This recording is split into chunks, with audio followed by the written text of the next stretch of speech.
decide a particular thing in a particular manner. There are mandatory provisions or procedure prescribed under the statute to be followed before the decision is arrived at. And the authority concerned simply does not pay attention to such mandatory procedure. Then in that case, you can say that yes, law says that in all cases, this procedure, which is a mandate of law, must be followed. And in my case, it has not been followed.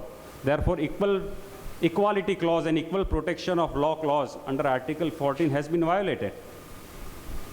So those are such instances where absolutely non-compliance of the mandatory provision is there. And in ignorance of such mandatory procedural or substantive provisions of law, if the tribunal, court, or quasi-judicial authority has taken a decision, then conceivably you can challenge that decision being violative of Article 14. And because of Maneka Gandhi's judgment, automatically, once Article 14 is violated, automatically 19 and 21 you can invoke, because there is a nexus between Article 14, 19, and 21. So this 14, 19, and 21 you can invoke, but you will have to apply your mind. Are you challenging order of the authority or tribunal on such grounds which entitles you to invoke Article 14? Otherwise, we are, as I said, that we believe that we are practicing constitutional law. It is incorrect. We are in fact practicing administrative law. We are not concerned with, in all cases, usually, no, some cases where we challenge the virus of the provisions of the act or rules. Those are the issues, real, genuine constitutional issues. When you are challenging the legislative competence of the state or the central government to enact a particular law, that is a constitutional issue. So when you are challenging or you are coming before the court making a grievance that a particular law enacted by parliament or state legislature violates my fundamental right, then really it is an issue of constitutional law.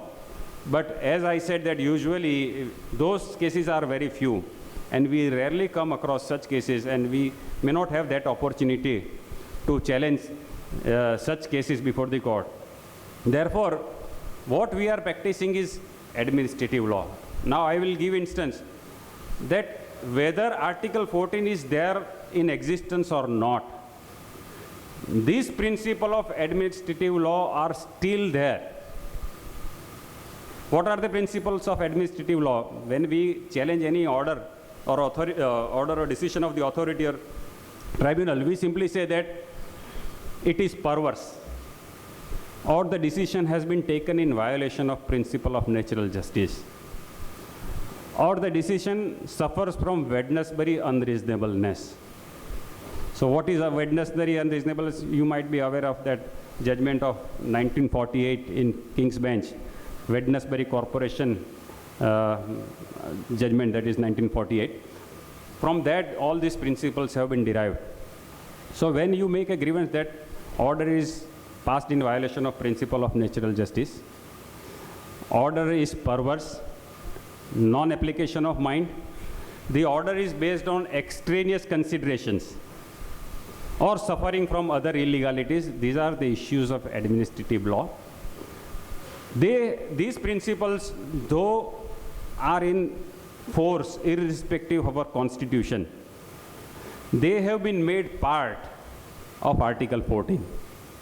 Now that is how this entire confusion has started from 1978 judgment Maneka Gandhi's case. It is a very good judgment. I am not saying, I am not criticizing it, but that has led to a confusion that we are dealing with violation of fundamental rights. But it simply said that it is not necessary for invoking 226 that a particular law should be violative. Even executive or administrative action can be challenged on the ground of Article 14, 19, and 21.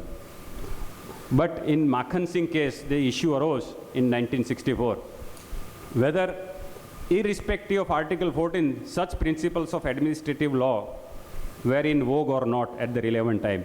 And the Honorable Supreme Court said that yes, these principles are very much part of our constitutional scheme, even though they may not be specifically mentioned under Article 14, 19, and 21. So these are the broad misconceptions.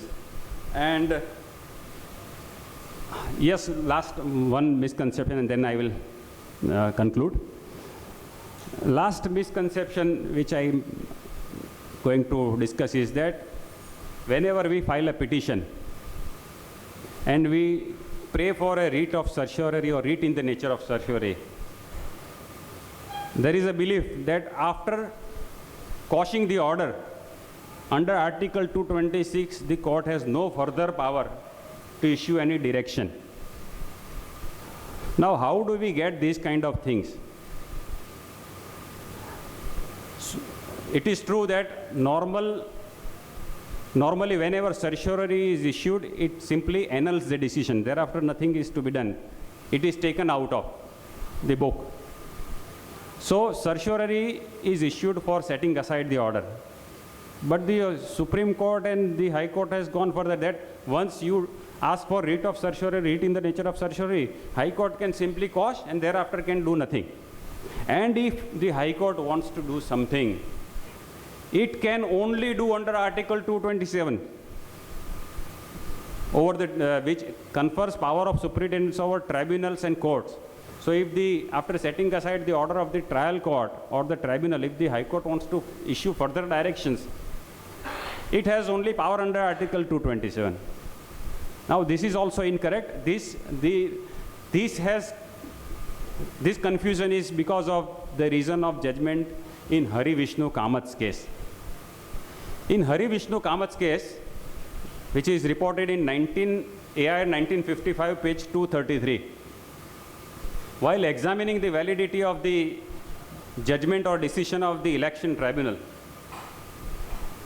the Honorable Supreme Court issued writ in the nature of certiorari and quashed the order of the tribunal. But then the court wanted to issue further directions. And at that time, perhaps it did not strike to the honorable judges that they can issue combination of the writs also. They can issue further direction under Article 226 also. They simply said that we are issuing direction, further direction in exercise of power of superintendence, which are conferred under Article 227 on a High Court. So these observation has led to this state of affairs, confusion.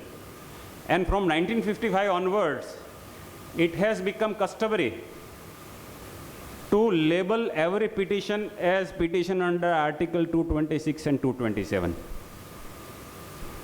which I personally do not approve.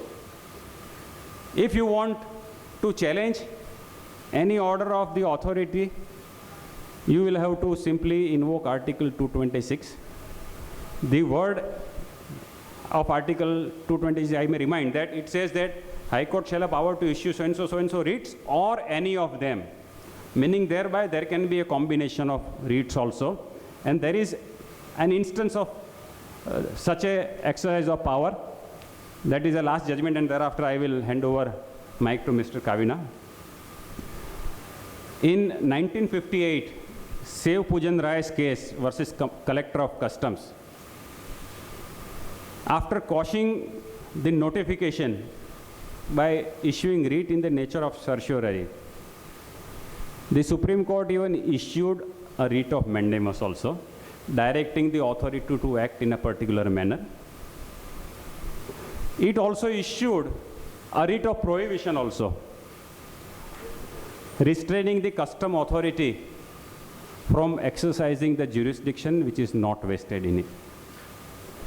So we must come out of all this confusion, and this confusion can be cleared only if you read the bare text of Article 226, if you read some Constituent Assembly debates, and if you read the historical background which led to framing of Article 226 in the present form, then you will have a correct picture of Article 226. Otherwise, you will keep on confusing yourself.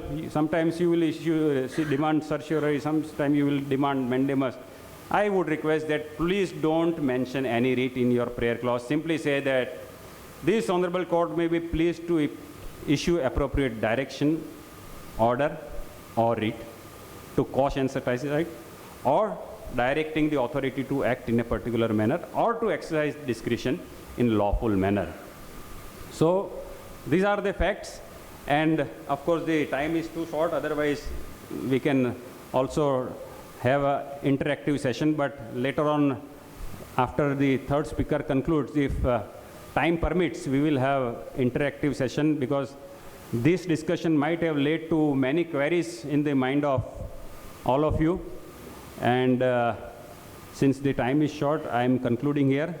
I am really thankful to all of you that you have heard me very patiently, and it is indeed a matter of great joy that you have participated in large number, and you have made this function very successful.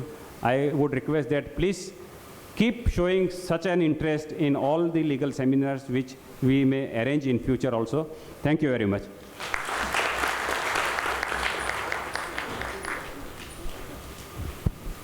Thank you very much, Asim bhai. You have enlightened us with regard to the real identity of Article 226 of the Constitution of India. Yes, I would now invite.